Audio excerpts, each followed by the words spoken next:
Saya dikenali di seluruh internet sebagai raja neraka hidup yang paling misteri. Tapi saya tak pernah percaya hantu atau dewa. Saya cuma percaya pada kemalangan yang tepat. Kalau ada orang yang buat hal dengan saya takkan lapor polis. Apalagi nak ambil pisau. Saya cuma akan beritahu dia dengan dingin. Abang, ada mayat bertenggek kat belakang abang. Lepas tu, saya akan menyusut di sudut dan tengok abang jadi gila sampai tak bernyawa. Dan rancangan sempurna ini, yang Tuhan pun tak dapat cari cacat celanya, bermula dari sebatang jalan gunung bengkang-bengkok yang berlubang-lubang. Malam gelap macam disapu tar. Jalan gunung bengkang-bengkok berlubang-lubang. Den buruk tu bergoyang macam nak roboh. San Ergo sedang buka botol air mineral kelima. Air mengalir dari dagu ke kolar bajunya. Tapi dia macam corong. Langsung tak dapat hilangkan dahaga. Abang, jangan minum lagi. Lin Banhia memandang cermin pandang belakang. Suaranya perlahan macam nyamuk. Ayah tak dapat padamkan api Yin. Diam. Kalau kau meripik lagi, aku campak kau bagi serigala makan. Tengok sikit Feng Shui. Dah rasa diri tu pakar sangat ke? Bukan saya nak takut-takutkan. Suaranya makin bergetar. Dua tuan ni baru lepas ambil barang dari bawah tanah, kan? Abang pemandu depan tu. Cuba abang sentuh tengkuk belakang abang. Ada tak bulu roma putih tumbuh melingkar? Itu dipanggil tumpukan sial shilling tembaga. Kau ni kenapa?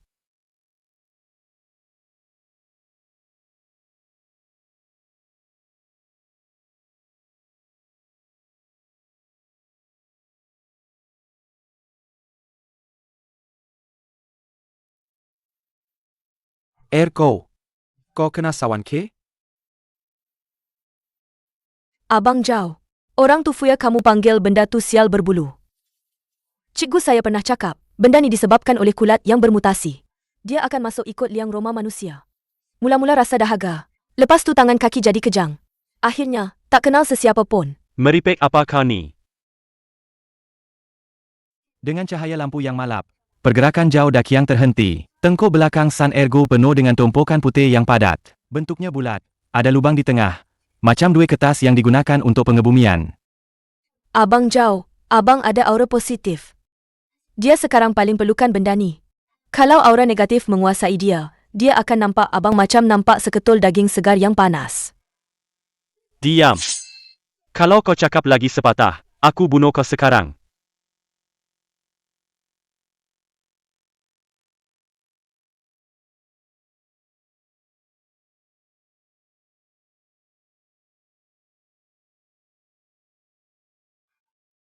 San Ergo.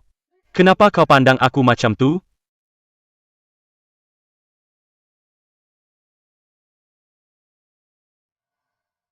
Habislah kita.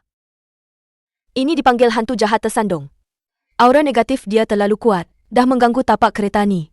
Dia dah hilang akal sepenuhnya. Tinggal naluri makan macam binatang buas je. Pergi. Jangan dekat.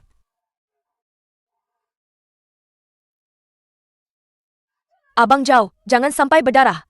Dia sekarang ni mayat hidup. Kalau dia nampak darah kau, aura jahat dalam kereta ni takkan dapat dikunci lagi. Kita berdua akan mati. Habis tu, kita nak buat apa? Tunggu mati ke? Korang ada simpan beras pulut dengan kertas kuning jampi dalam bonet belakang? Beras pulut buang racun, kertas kuning jampi kunci yang, sebelum dia bangkit sepenuhnya, sumbat 7 lubang dia. Biarkan aura negatif tu terperangkap dalam perut dia.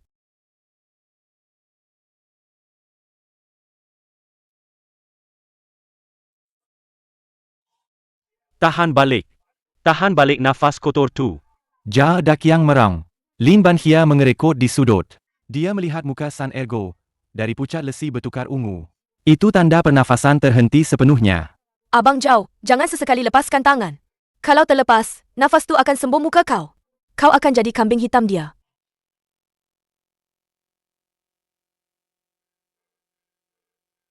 Mati?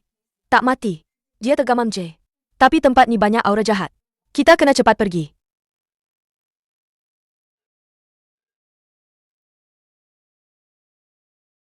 Turun. Jalan kaki balik.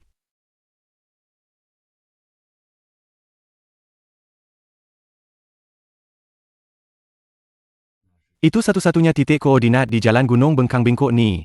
Abang Zhao, tengok pokok tu. Itu posisi maut harimau putih.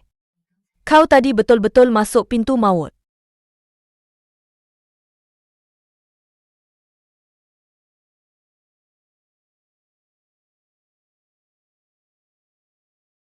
Diamlah kau. Aku ni nyawa keras. Tak takut benda-benda ni.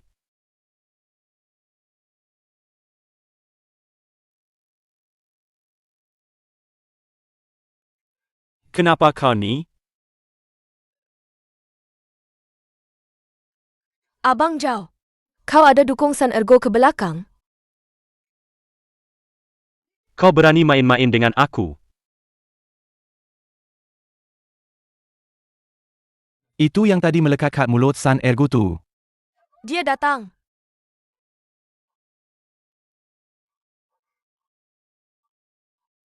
Dia memang ada penyakit jantung kongenital.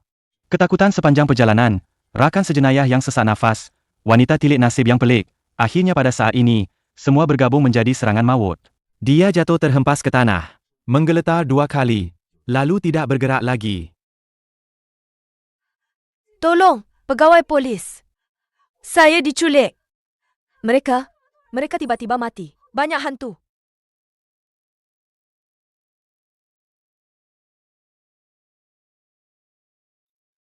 Kapten Jen. Tiada kesan pergelutan di tempat kejadian. Gadis yang buat laporan tu, dia duduk dalam kereta. Terlalu takut sampai tak boleh cakap betul-betul.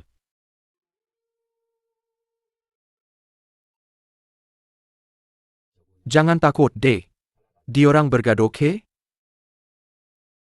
Tak bergaduh. Diorang asyik cakap ada hantu. Siap sumbat pulut lagi. Sumbat pulut dalam mulut. Saya tak dapat nak halang.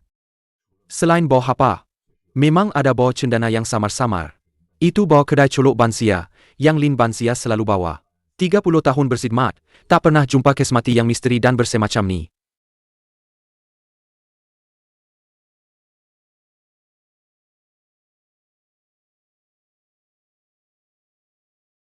Laporan forensik dah keluar. San Ergo mati akibat sesak nafas mekanikal. Dalam mulut dan hidungnya, penuh dengan pulut dan kertas kuning. Zhao Daqiang, serangan jantung akut. Senang cerita, dia mati sebab terlalu takut. Cik Lin, boleh tak awak jelaskan pada saya? Tengah malam buta, di kawasan hutan terpencil, 2 lelaki dewasa. Seorang mati lemas, seorang lagi mati ketakutan. Awak ni gadis lemah lembut, macam mana sehelai rambut pun tak gugur? Pegawai Chen, saya dah cakapkan. Mereka pergi kampung kutub barang orang mati. Saya cakap benda tu jahat. Ada kulat keranda. Mereka tak percaya. Lepas tu abang tu cakap adiknya kena sial.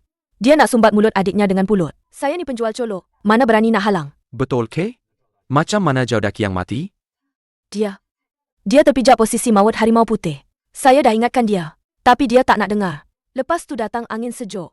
Dia terus rebah. Ini balai polis, bukan gerai tilik nasib awak.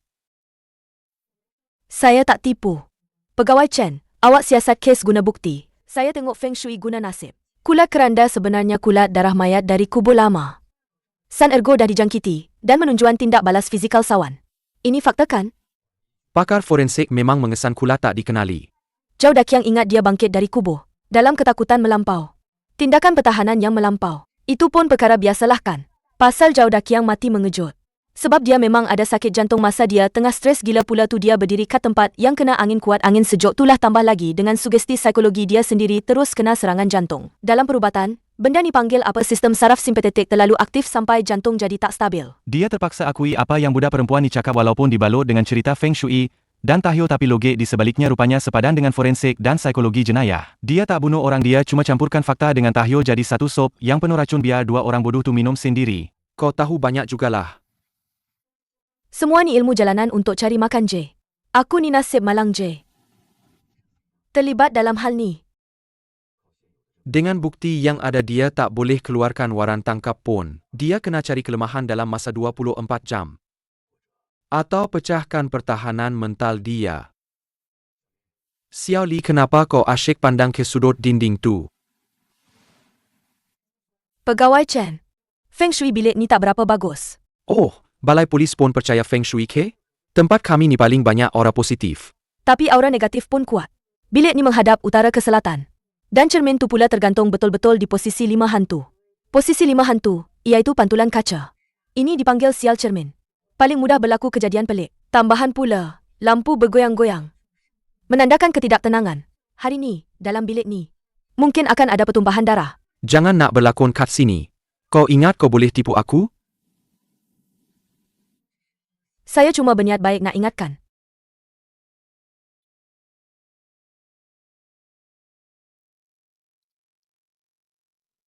Tengok, saya tak salah cakap, kan?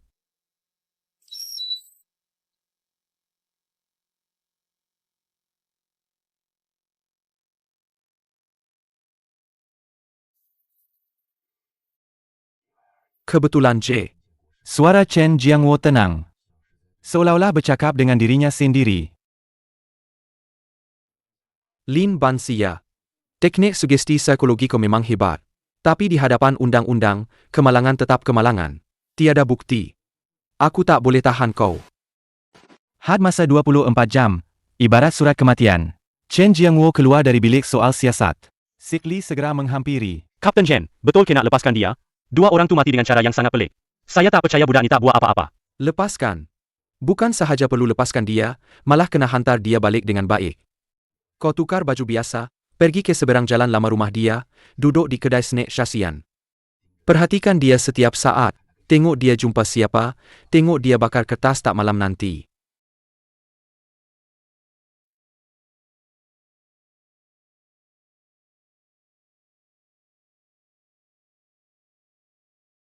Sik Li mengintip dari seberang. Lin Banhia melipat kertas secara mekanikal. Di kedai snack Syahian di seberang, Sik Li memesan semangkuk mi campur. Sik Li berpura-pura main telefon, tapi matanya tak lepas dari susuk tubuh berbaju kemeja bunga itu. Lin Banhia sangat senyap. Lin Banhia melipat jongkong emas sepanjang petang. Sekali, dua kali, gerakannya mekanikal dan tepat. Lelaki berbaju kerja itu bertindak pantas, mengeluarkan beg plastik dari dalam bajunya, dan melemparkannya ke atas kaunter. Dia langsung tak tengok hasilnya. Macam tikus yang terperangkap dalam gelap, membuangnya ke tempat yang dalam. Sik Li terus berdiri, tak jadi makan mi.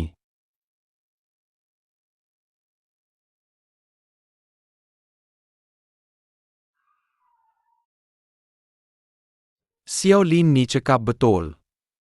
Baru balik rumah, dah ada kawan lama bagi hadiah. Pegawai Chen, keselamatan sekarang teruk betul.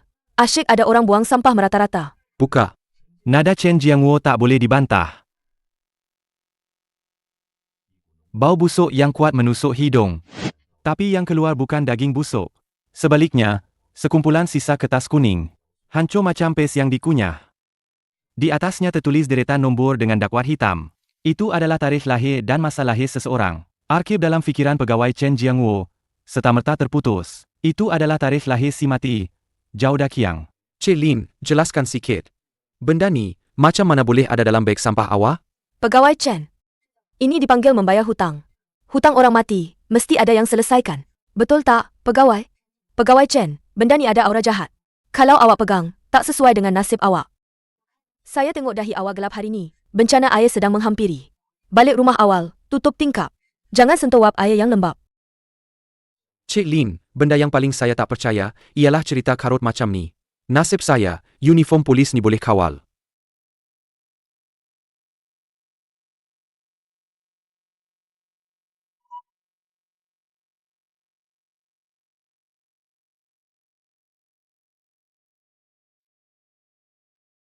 Bencana air menghampiri? CCTV dah diperiksa. Pakar dah tengok. Kesimpulannya cuma penuaian semula jadi. Keletihan logam. Kebetulan. Di dunia ni cuma ada kitaran sempurna. Tiada dewa yang boleh meramal masa depan. Pada masa ini, di dalam kedai colok Banshia pintu gulung sudah separuh tertutup, hanya meninggalkan celah gelap. Lelaki bertopi baseball itu menyelinap masuk ke kedai secara menyisi. Di tangannya, dia membuka sebilah pisau lipat yang berkilauan tajam. Mana barangnya? Lin Banshia sedang melipat wang kertas sembahyang di belakang kaunter.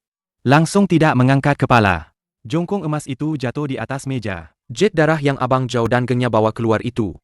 Tiada dalam kereta. Mesti ada pada kau. Jangan banyak cakap.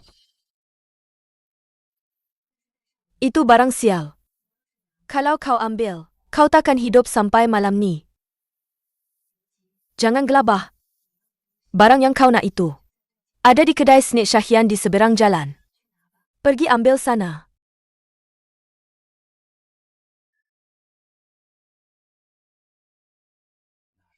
Itu. Orang-orang kau. Mereka sedang mengintip. Barang itu ada di bawah tong sampah di belakangnya. Itu kotak kematian yang kita janjikan.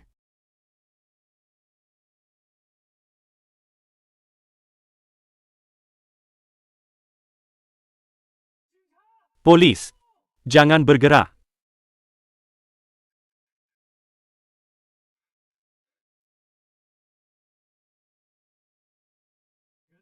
Mana orangnya? Dah lari. Tuan, cepat betul Tuan sampai. Kalau bukan sebab kau, saya tak tahu apa yang akan berlaku.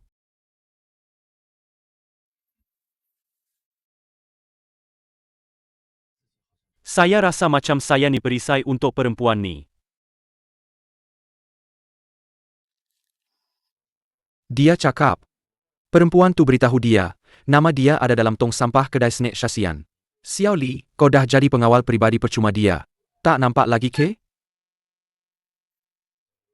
Cik Lin, guna polis untuk bunuh hantu, pandai betul dia main taktik ni. Kau tahu tak, kalau salah beri maklumat kepada pegawai awam, saya boleh panggil kau balik ke dalam. Pegawai Chen, saya ni perempuan lemah, leher dia acu pisau, tak panggil polis, nak panggil siapa? Patut ke saya korbankan diri, serahkan nyawa saya pada orang jahat tu? Apa sebenarnya yang kau jaga ni? Jaga ketenangan. Pegawai Chen, daripada asyik perhatikan saya, lebih baik perhatikan mereka yang betul-betul nak cari masalah. Malam ni, mungkin mereka tak boleh duduk diam lagi. Apa lagi yang dia buat ni? Kapten Jen. Dia ni tengah susun formasi ke? Saya rasa dua pasu pokok besi tu, macam dua penjaga pintu neraka.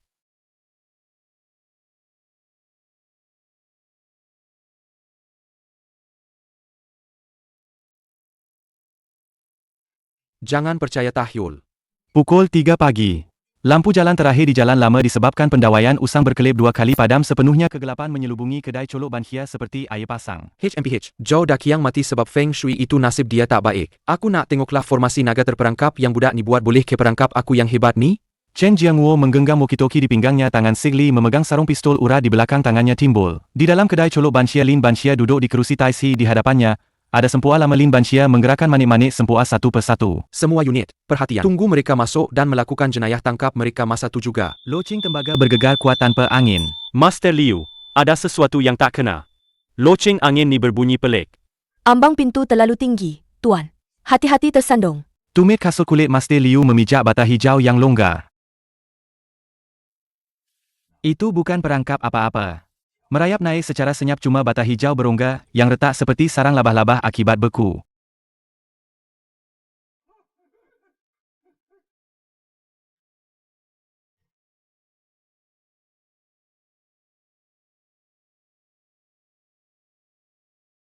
Dasar penipu.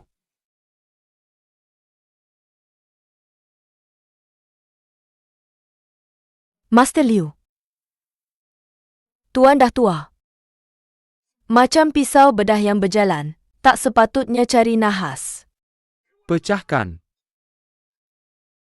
Lin Banxia dah tabur. Selapis abu colok yang sangat halus atas lantai.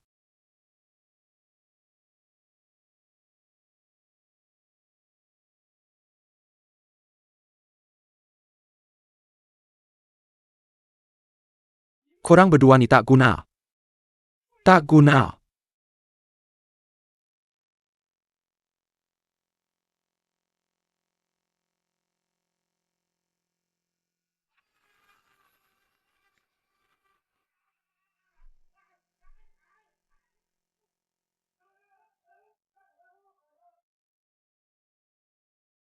Bergerak.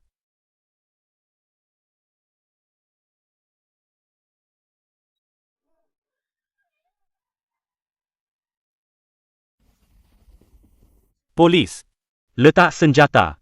Angkat tangan. Pencerobohan rumah dengan senjata. Bukti dah jelas.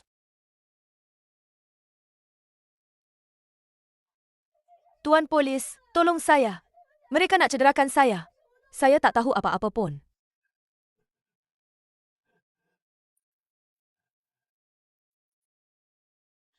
Kes ni diselesaikan dengan terlalu sempurna. Sampai rasa geram. Master Liu dah bongkar rangkaian pasaran gelap artifak rentas negeri. Ini kes besar, layak dapat anugerah.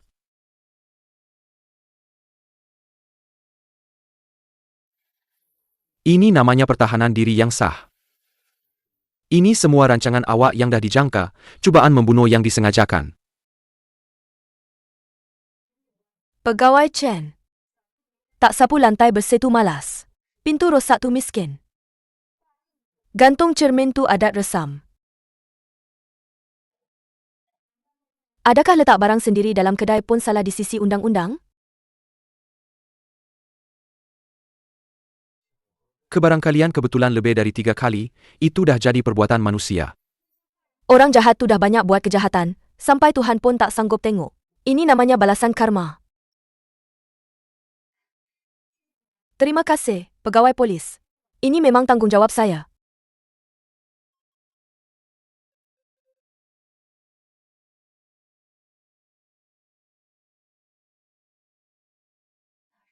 Itu punca kematian. Punca sebenar.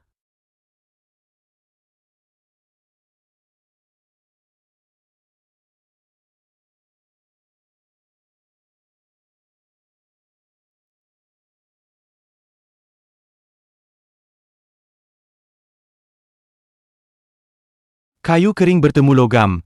Sial menyerang pintu maut. Tapi dia langsung tak perasan.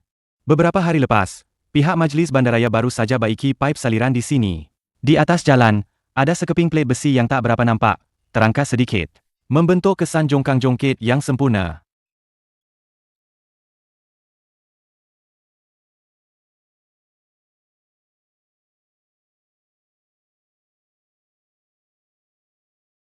Pandangan matanya dingin, macam tengok sampah yang tak bernyawa.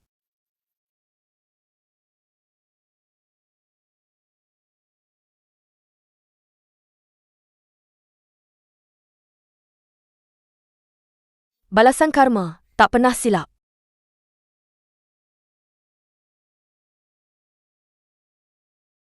Ini bukan kerja Majlis Bandaraya. Ada orang letak 2 keping bata hijau di bawah plate besi tu. Sudutnya tepat, boleh buat kenderaan berat yang laju hilang kawalan.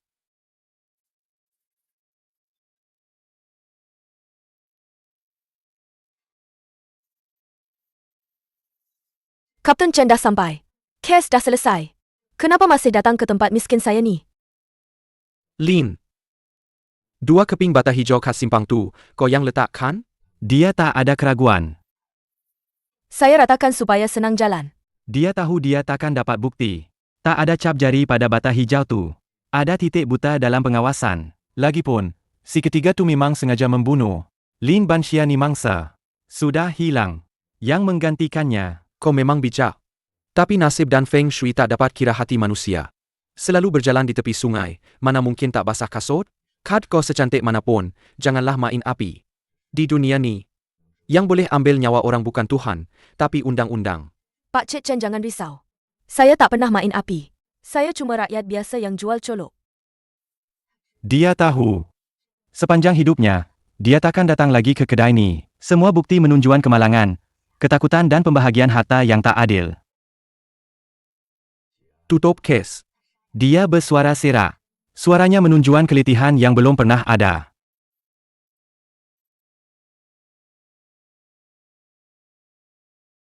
Ini adalah induk kula keranda, juga teras sumpahan yang menyebabkan kematian Zhao Daqiang dan yang lain. Pada saat ini, tiada lagi bukti di dunia ini yang dapat membuktikan dia pernah ada hubungan tak wajar dengan si mati. Kapten Zhen masih perhatikan bos Lin ni sekarang.